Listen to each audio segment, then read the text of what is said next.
drink too much from a bottle marked poison, it is almost certain to disagree with you sooner or later. However, this bottle was not marked poison, so Alice ventured to taste it. And finding it very nice, it had, in fact, a sort of mixed flavour of cherry tart, custard, pineapple, roast turkey, toffee, and hot buttered toast. She very soon finished it off. What a curious feeling, said Alice. I must be shutting up like a telescope. And so it was indeed, for now she was only 10 inches high.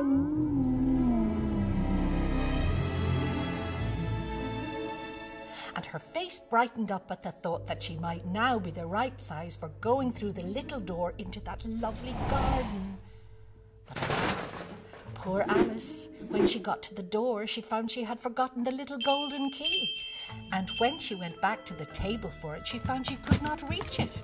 She could see it quite plainly through the glass, and she tried her best to climb up one of the legs of the table. It was too slippery, and when she had tired herself out with it, the poor little thing sat down and cried.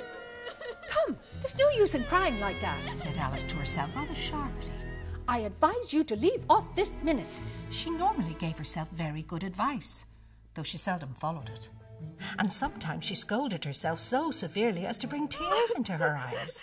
She remembered once trying to box her own ears for having cheated herself in a game of croquet she was playing against herself.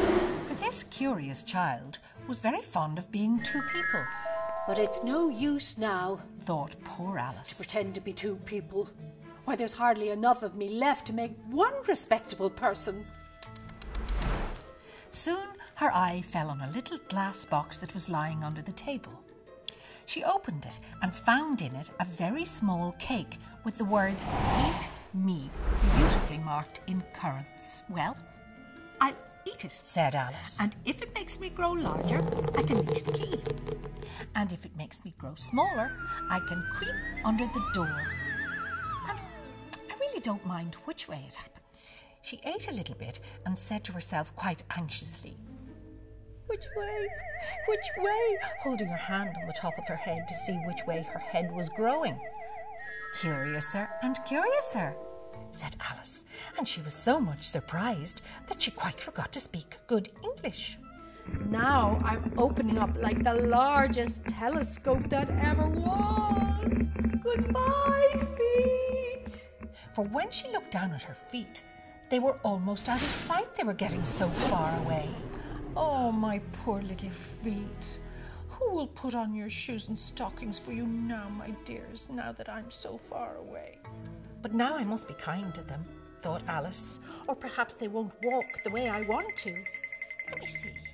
I'll give them a present of a new pair of boots every Christmas. And she went on planning to herself how she would manage it. They must go by carrier, thought Alice. And how funny it'll seem, sending presents to one's own feet.